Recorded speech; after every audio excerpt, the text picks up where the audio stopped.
Mike's Daily Podcast. I remember now what the awful show reference was. Hey, it's Mike Matthews broadcasting from Café Anyway, located somewhere in Podcastro Valley, Mont, the last place on earth. And today we hear from Benita, the Disgruntled Fiddle Player, the Brewmaster. I'm Mike Matthews.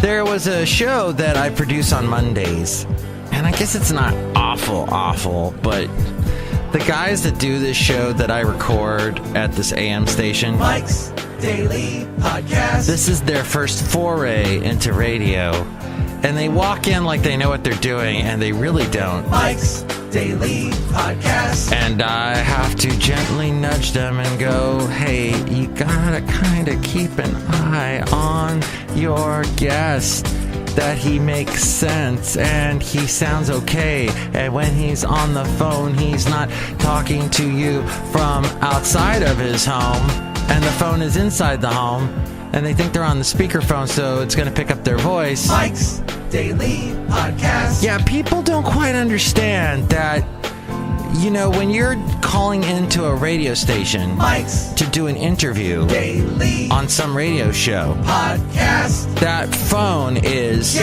basically a microphone you're holding up to your mouth, and a speakerphone ain't gonna cut it.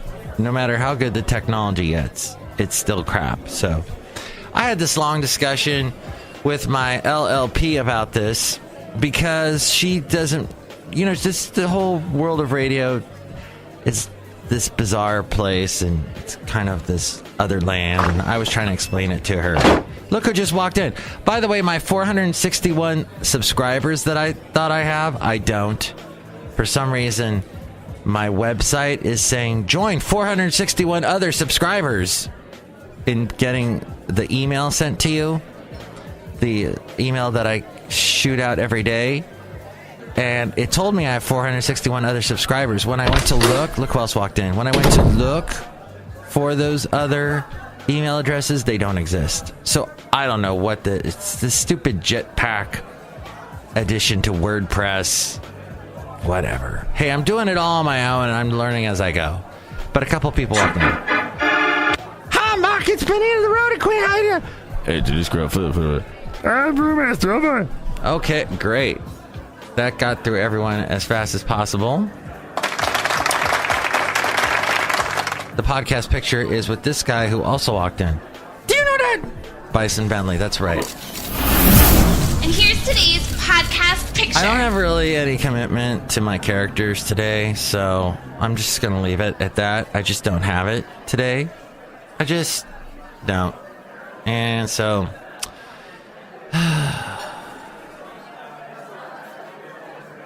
what a great podcast.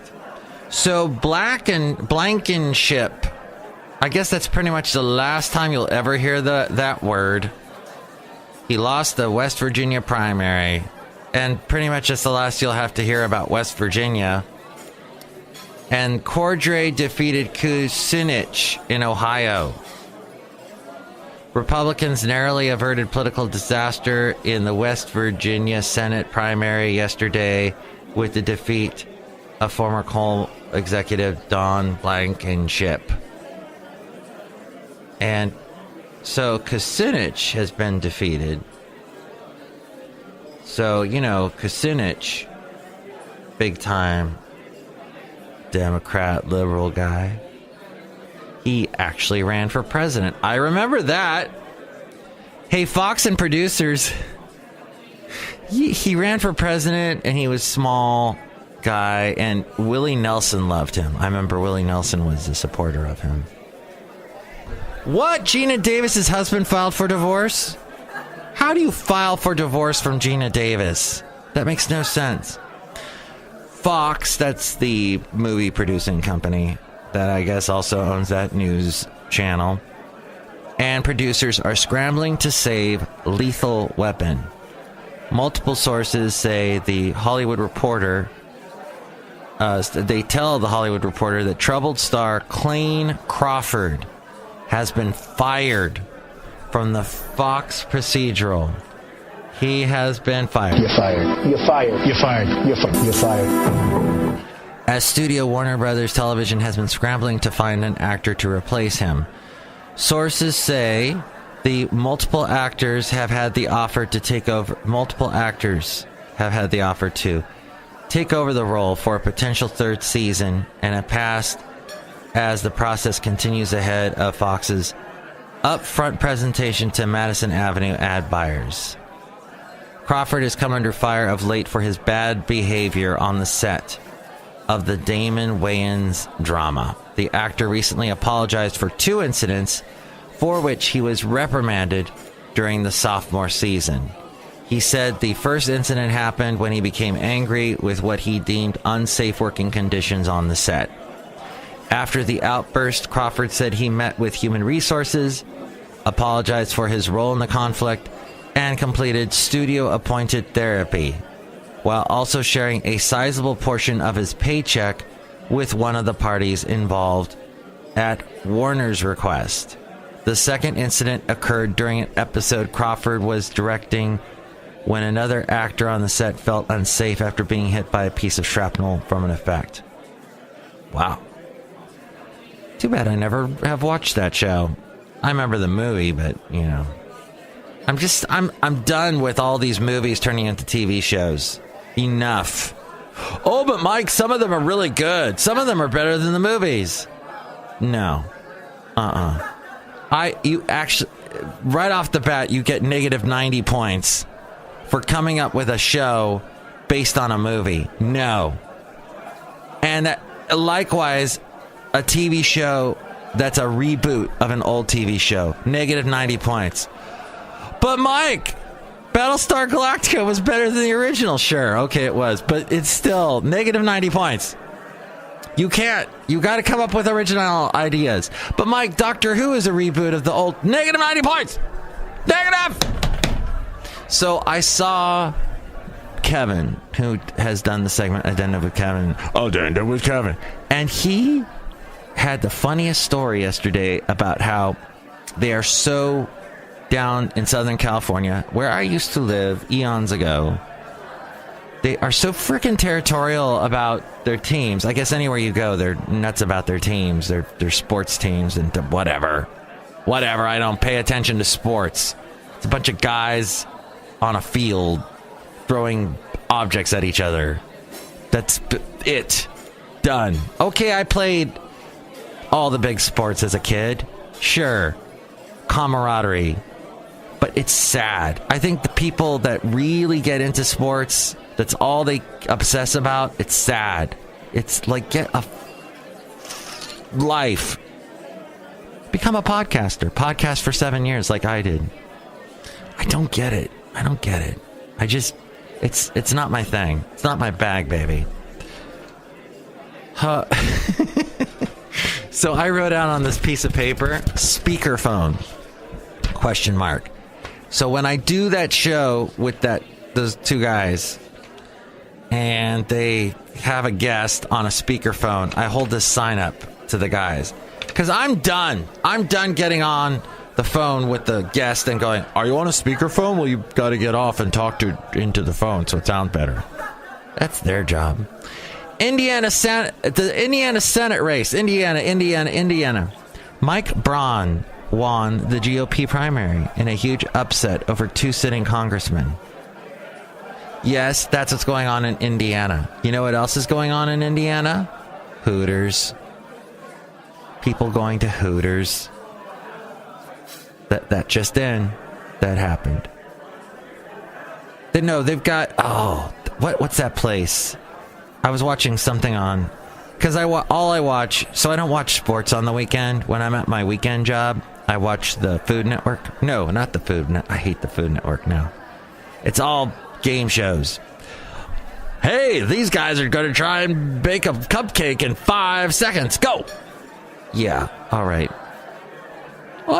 I used to own a restaurant, but then I lost the license because they found cockroaches, and I can't ever cook again. I hope this is my last saving grace. I hope I win, because I know I'm going to win. I'm the best. That's the same thing every show. Sorry, Ted Allen. Love you and your glasses. You were hilarious on Queer Eye for the Straight Guy, but still, no. Done. Negative 90 points. Negative. A former CIA case officer was indicted by a federal grand jury yesterday on one count of conspiracy to gather or deliver national defense information to aid a foreign government. That's what the Department of Justice, or what they call the DOJ, announced. A press release announced that Jerry Chun-Shing Lee, a Hong Kong-born former CIA officer who left the agency in 2007, had been charged with attempting to provide documents and other information to the Chinese. The China. Yes. Lee moved to Hong Kong after leaving the CIA in 2007, was approached 3 years later by Chinese intelligence officials who asked him to provide information and documents related to the U.S. national defense. No. That's a no. No.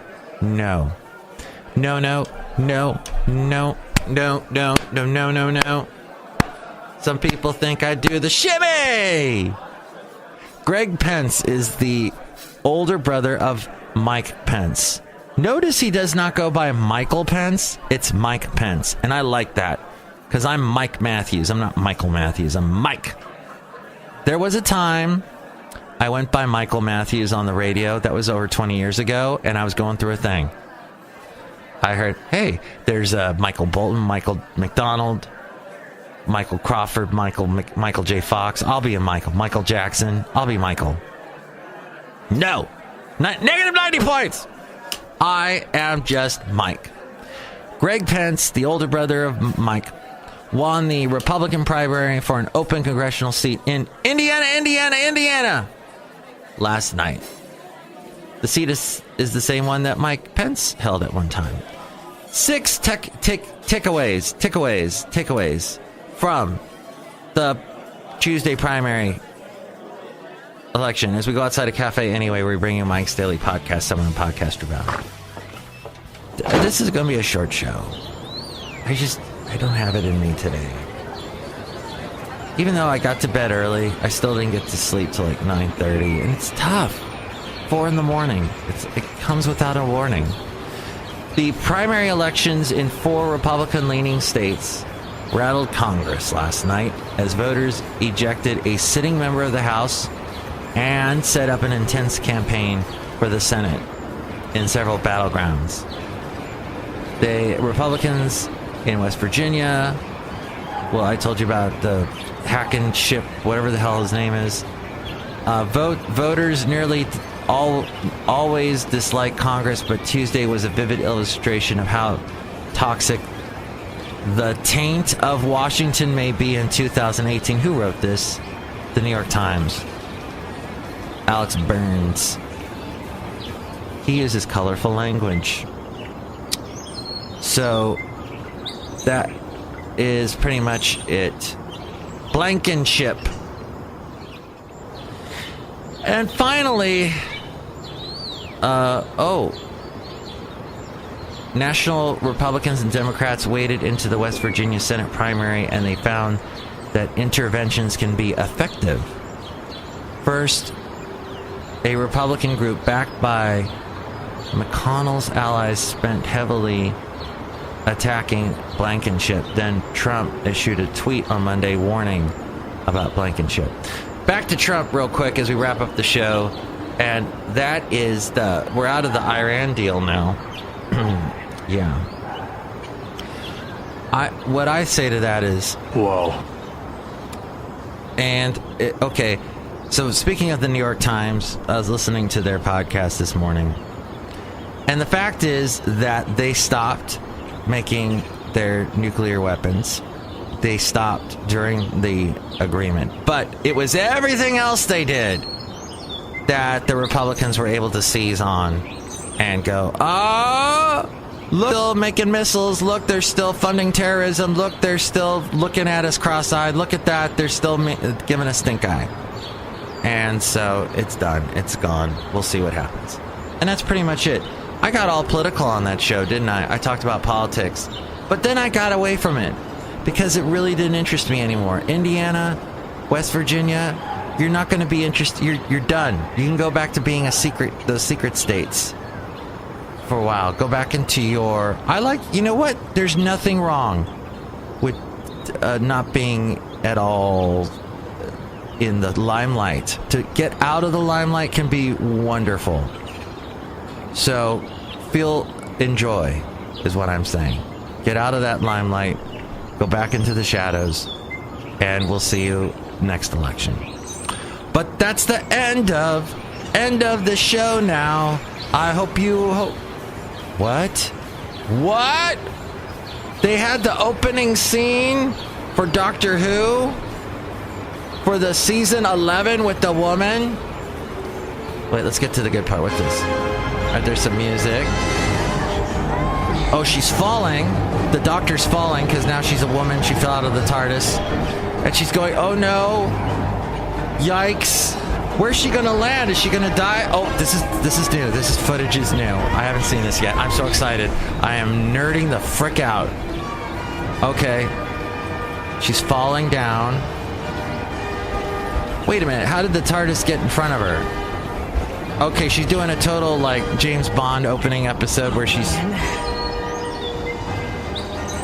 trying to get back to... Nah, I don't understand. I think that's a stupid fan-made thing. Oh, sorry. I got all excited for a second. Well, next show it'll be the wonderful Madame Rootabega, Valentino, Bison Bentley. Enjoy your day. But I hope you enjoyed this show. For me, it was brilliant. And, yeah, we'll end it there. And that was FFF episode 1623. Mike's Daily Podcast is written and produced and performed by Mike Matthews. His podcast is super easy to find. Download or listen to his show and read his blog at mikesdailypodcast.com. Email Mike now at mikesdailypodcast@gmail.com. See you tomorrow. Bye!